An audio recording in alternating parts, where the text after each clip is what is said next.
Bisexual Atheist. This is a direct response to you, which you may never see, but I feel the rest of the people who watched your atrocious performance in last night's debate and after party may want to know where you're getting these ridiculous ideals from. So I happen to have read this book many times, God is Not Great by Christopher Hitchins. Not as a Christian, I bought this book and read it while I was an atheist. Not a bisexual one, just a vanilla atheist of a normal persuasion.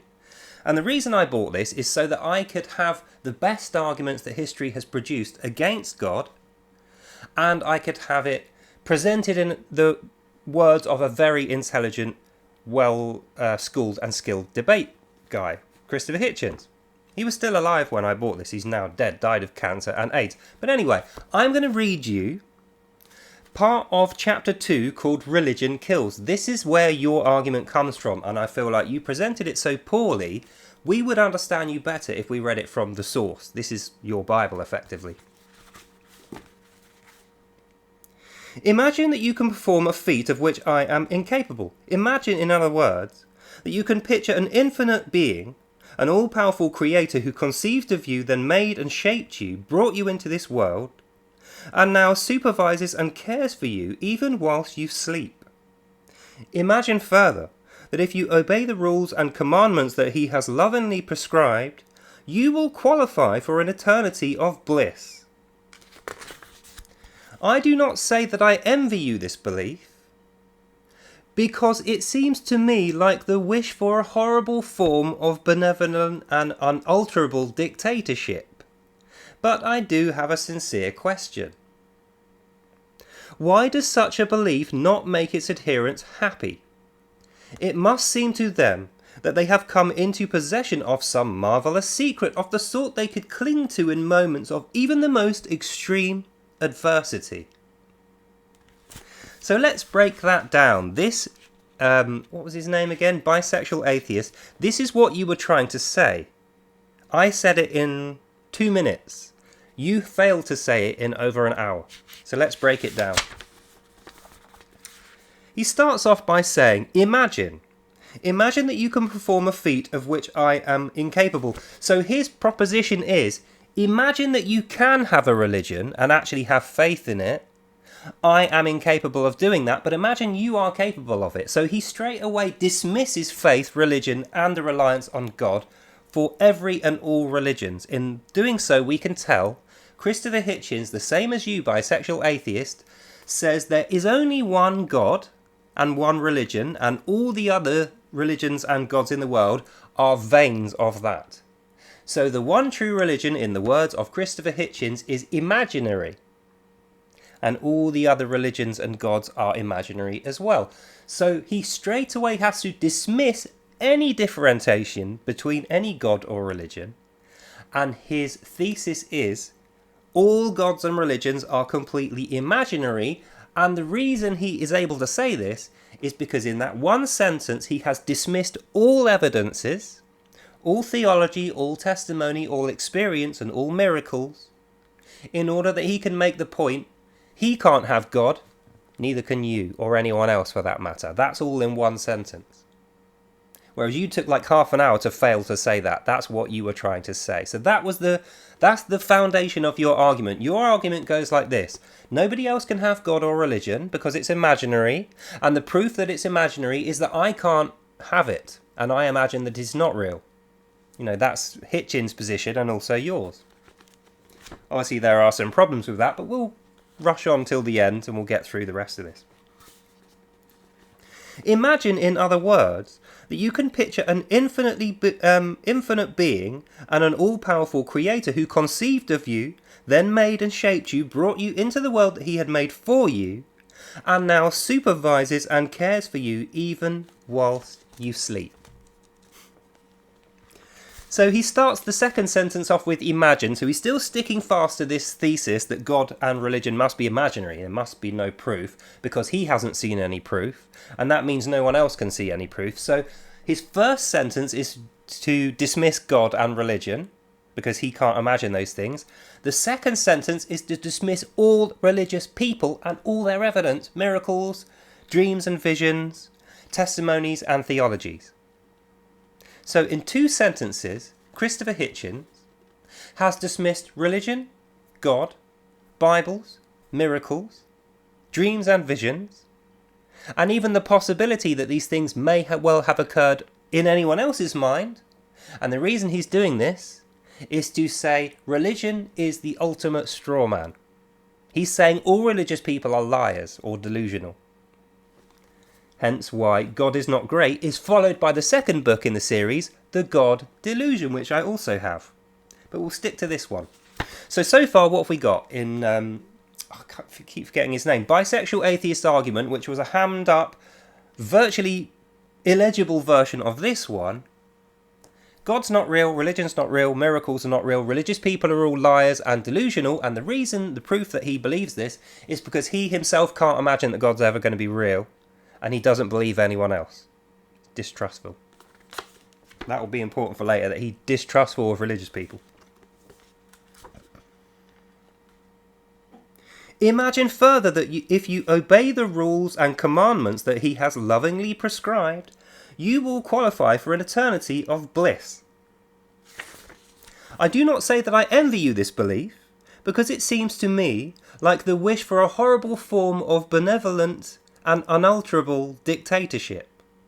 But I do have a sincere question, and the question comes next. So sentence number 3, if we break it down, imagine further that if you obey the rules and commandments that he has lovingly prescribed, you will qualify for an eternity of bliss. So now he's saying, the only reason you guys believe in God and bother with this whole religion, with your delusions and your lies, is because you think if you die, life will be good afterwards.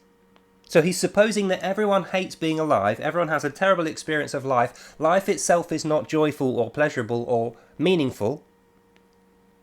And the only way that you can convince him that we believe that God is real and we're not just lying or deluded is by saying, but they can imagine heaven. You see the problem there? So he says, you can't imagine God because it's impossible. He can't do it. You can't do it. You can't imagine miracles. You can't imagine faith, Jesus. You can't imagine the things in the Bible. None of these things are possible. You have to imagine them, but they're delusionary. But he can at least admit that we can imagine heaven. We can imagine that after we die, life will be meaningful, joyful, purpose-filled, and not evil. So his definition of life is evil. Birth to death, life as a human being, totally evil. The reason is because humanity's bad, because he doesn't believe in God, so you can't blame evil on God, even though he's saying God is not great. He doesn't believe in God, so that means that evil he prescribes and describes in everybody's life, in life in general, the very fact of being alive is evil to him. He has to therefore blame humans because he doesn't believe that God is real. Right, so keep that in mind. Even though he's making the case God must be evil, and he qualifies this by saying, and I quote, "Because to me it seems like the wish for a horrible form of benevolent and unalterable dictatorship." So he's saying God is benevolent, always evil, unalterable, cannot be negotiated with, and a dictator. Gives you rules that you must follow, punishes you if you don't follow them, doesn't care for your personal will, your free will. That's his description of God. So if he's putting all those things on God, but he's describing life as evil without having a God there, he is describing God in terms of humanity. So he has imagined God. His first proposition was a lie, because he said he can't imagine God. He said we have to imagine God, and we are delusionals and liars for having believed in it. But he has imagined a God, which he's just described as benevolent, unalterable, and a dictator. And his imagined God is a man like him. Like the worst version of him. So that means his first proposition, his first sentence, is a lie, through his own admission. We'll carry on. The question, the sincere question which he wanted to ask us. Why does such a belief not make his adherents happy? It must seem to them like they have come into the possession of a marvellous secret of the sort that they could cling to in moments of even the most extreme adversity. This is the part where he's going to ruin his second sentence. So, His question to us believers is, why does such a belief not make us happy to have? Think about that. We believe in the truth. We believe in life being a mixture of good and bad, and truth being a mixture of good and bad, because we experience both those things. And then after we die, we can experience good without bad through the salvation going to heaven process.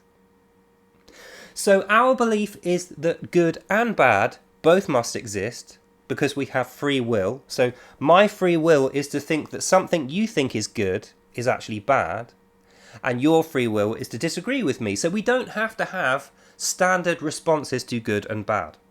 You know, like Marmite. Some people like Marmite, they think it's good. I don't like Marmite, I think it's bad. So Marmite is the truth. Good and bad is the opinion. So when he asks, why does such a belief not make its adherents happy? Because our belief is reality and truth.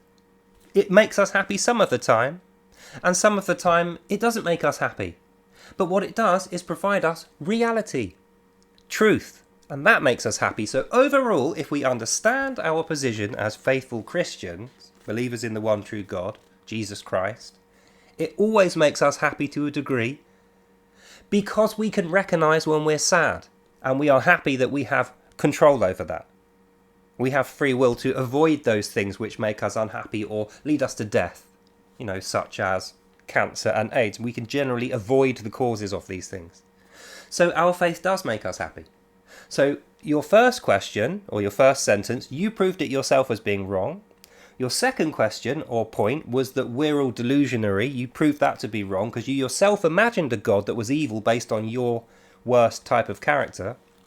And even your question that you posed to us includes a straw man of its own, because you said, why does such a belief not make its adherents happy, when it in fact does make us happy? It doesn't make us maniacally insane happy all of the time, laughing our heads off, because we're human beings. We go through trials and tough times in our lives, and we accept those just as much as we accept the good times.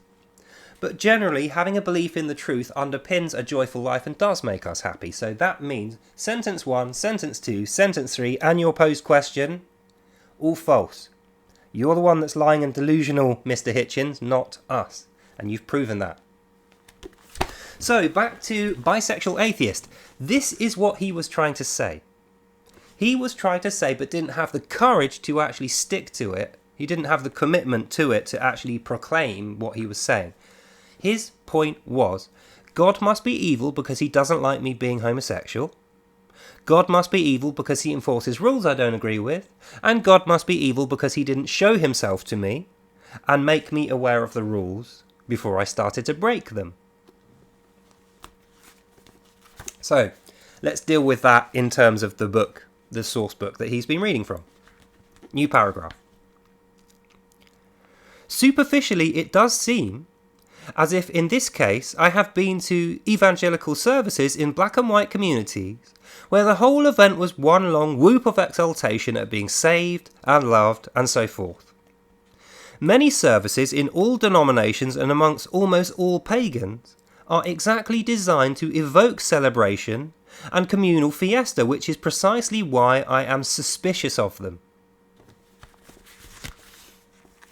I forgot how great this book is. Everyone should read this. Every Christian should read this so they know just how bad these arguments are. I thought this was great when I was an atheist, and I didn't even question any of it. I read it as if it was the Bible because I knew Hitchins was like the greatest atheist ever. While he was alive, anyway.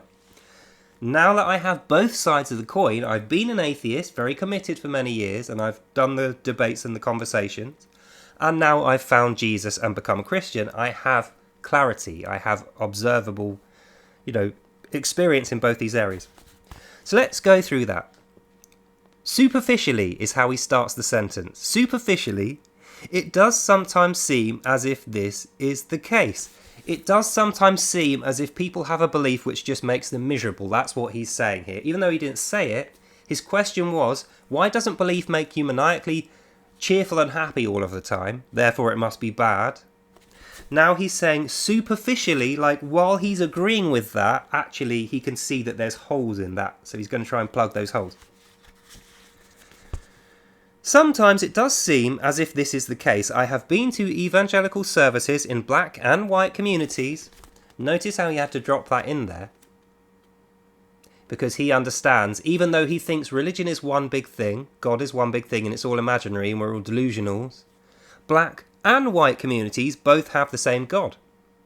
So on one side of the world you've got the black communities and they found Jesus and started worshipping him. Then on the other side of the world you've got white communities, they found God and started worshipping him. And then they coalesced at some point in the mid-18th century and started living together in Britain, America, Canada and Australia, the colonies, right? So at that point they were worshipping together, but before that they were both worshipping the same God without ever having met. Further proof that actually God is real, because how can two completely separated groups of people find the same God and the same doctrines, have the same growing worship with millions of people in, then meet in the middle of the 18th century and realise, hang on, we're completely different, we don't even speak the same language, but we have something in common, and the thing that we have in common is God, and it's the same one.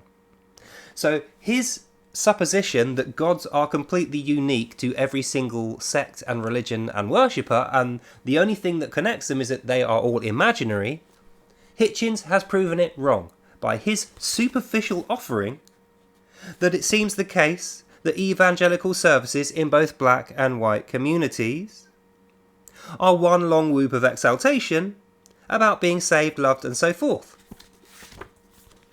And just think about that. His initial complaint was that life is miserable and bad and evil, not because of God, because he doesn't think gods exist. So it's humans that are making them bad and, not enjoyable. But now he's saying when he sees groups of worshippers, black or white, from across the world, their entire ceremony is one big whoop of joy. So he proves his own question and his following question and statement false with an example of his testimony that when he sees these guys worshipping, they're happy. So they're not miserable, they're not evil, their belief does make them happy. They have the same God despite being from different countries with different languages.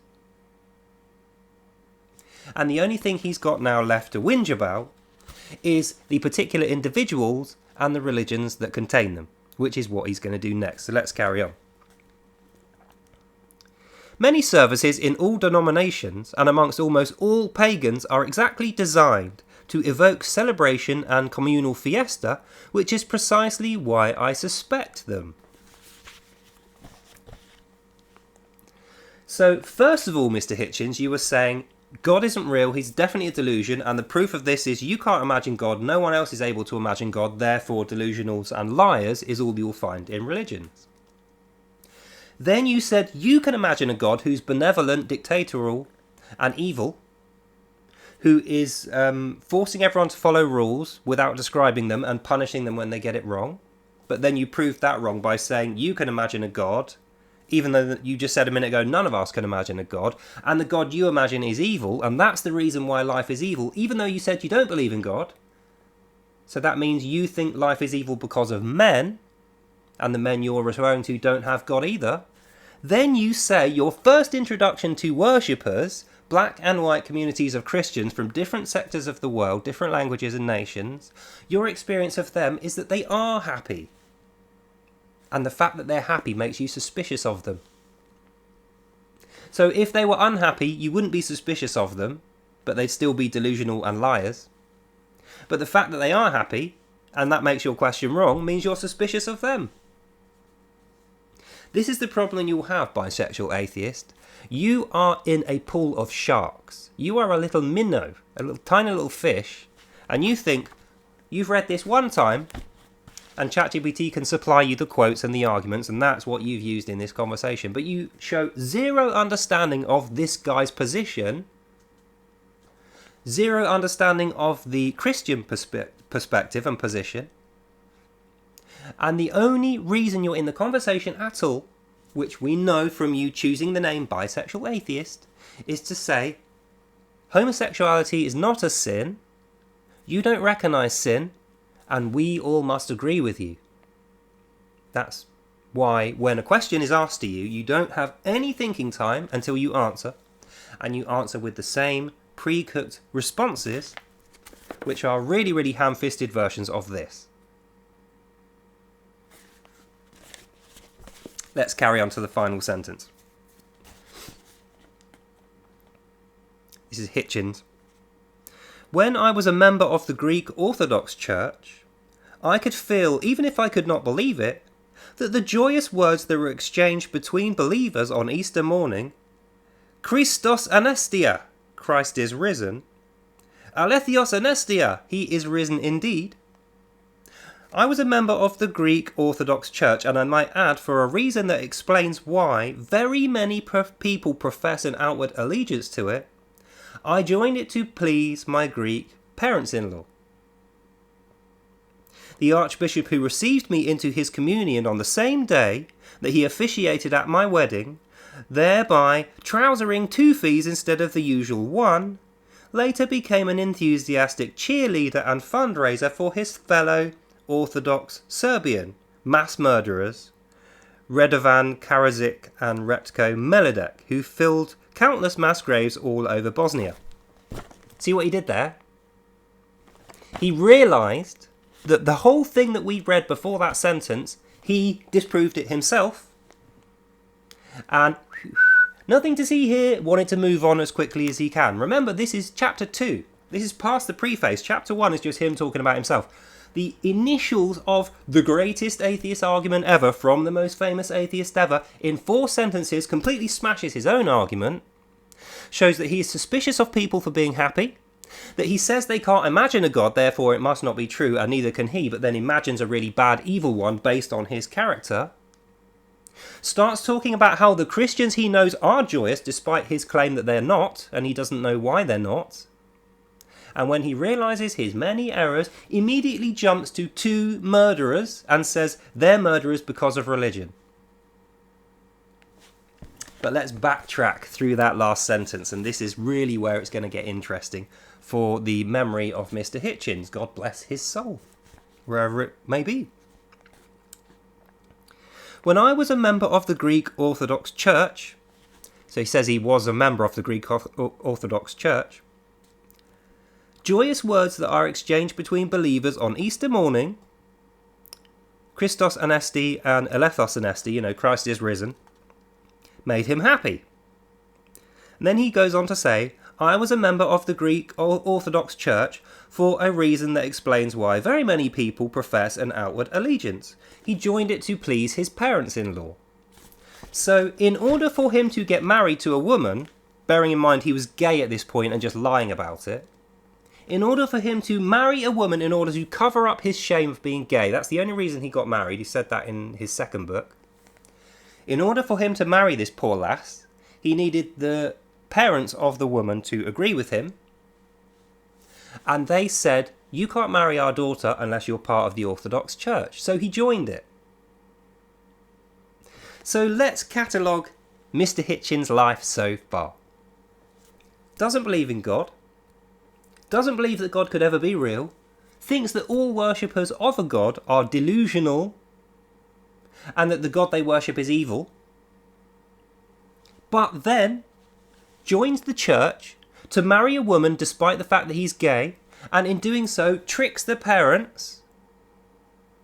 And the way that he tricks the parents is by touching God's altar, taking communion, and swearing an oath to the God that he thinks is evil. This is your position, bisexual atheist. This is exactly your position. So you're coming at us from a position of logic, from a position of common sense, from a position of natural morality. That's how you called it. But your position on natural morality is the same as this guy's. And this guy's position on natural morality is, I can do what I want, I can tell any amount of lies that I want, I can swindle and deceive anyone I want, I can marry a woman who I have no interest in, deceive her parents and lie in front of God at the altar simply to get my own way, and then after all is said and done, having done that, still be very unhappy with it. And then say, it's God's fault even though I don't believe in him. That is the atheist position. That is your atheist position. And that is the reason why, if you buy this book and read through it, you will become a Christian by the end of it if you have any sense. Now, it took me years because I didn't really think through these positions. I just bought them as if they were gospel truth. And it led me nowhere. And that is what's going to happen to you, Mr. Bisexual Atheist. You are chasing your tail, trying to represent old arguments from the mid-90s from a guy that is now dead, who is quite willing to accept and even admit that he has no morality, certainly not while he was alive, that he was quite happy to swindle and cheat and deceive and lie to get his own way, up to and including touching God's altar and swearing that he was going to be a Christian in order to get married to a woman to cover up his gayness, swindling the parents of the woman at the same time. But where did it leave him? Well, he contracted AIDS at the end of the 90s from his homosexual relationships, and from flying from country to country, and probably some other tertiary reasons, he managed to contract skin cancer as well. So here is a man dying in his mid-50s of AIDS and also cancer, having married a woman on a false pretense, blames all this evil on a non-existent imaginary God who he believes is evil, and you think this guy is a good moral guide for you, but the God, Jesus Christ, religious people, myself and my friends are not. So I think we've identified the problem here. Your eyes are completely blinded by your own selfish fleshly desires, your sexual desires, is why you use that name. And the best thing you can come up with as an excuse why this is okay is a dead man's now invalidated argument from the mid-90s. So in conclusion, Mr. Bisexual Atheist, let me just say this. What you do in your bedroom is none of my business. None of anyone's business. That's completely up to you. But the second you appear on a public forum, in a Christian chat room, to argue the case against God and therefore sin, using the name Bisexual Atheist, you're betraying the truth of your argument by doing that. You told many lies in your part in that conversation, but the truth is on display for those with discernment. Bisexual is your main identity in life. That's why you use it as the first word for your avatar name. You want me, a complete stranger and a Christian, when I look at you, to know you are bisexual. And it's not shameful because you're an atheist. So you're saying bisexual is okay, not sin. Atheist is okay, not evil. And the reason you're doing that is so that you can justify your own shame, which you definitely do feel. Because if you didn't feel any shame for your bisexual atheist lifestyle, why would you be frequenting Christian chat rooms, making the tired old argument of a dead, gay atheist to Christians? You wouldn't.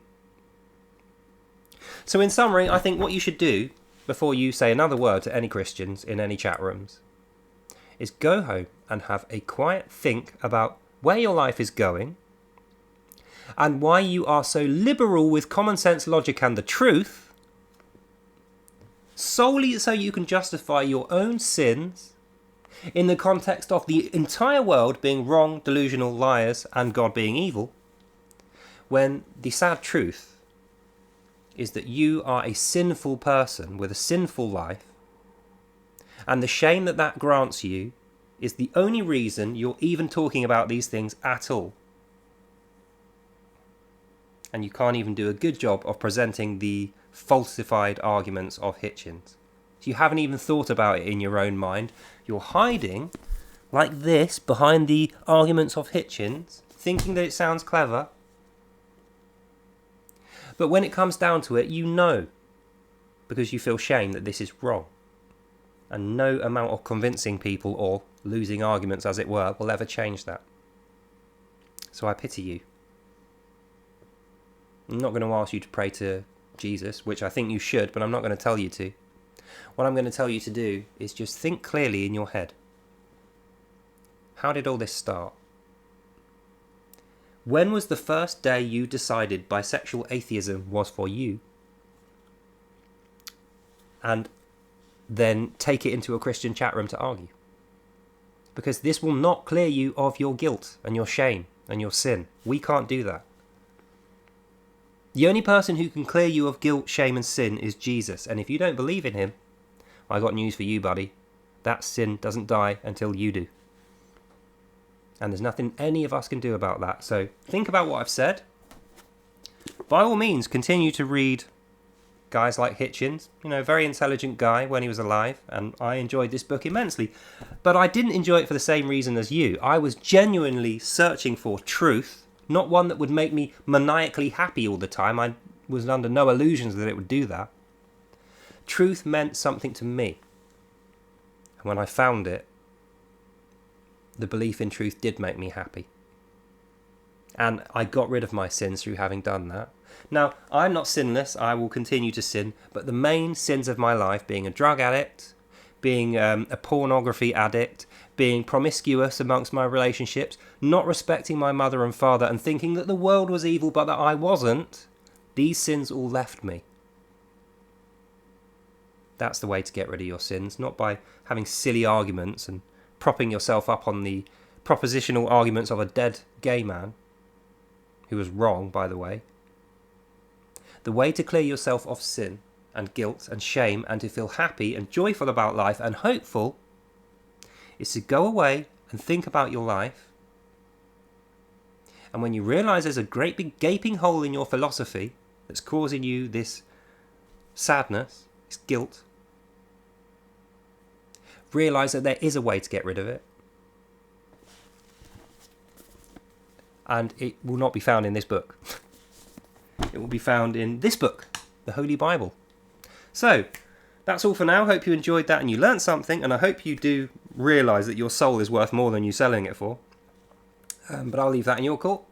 So until next time, God bless you all. Have a lovely night, and I'll see you beautiful people in the next one.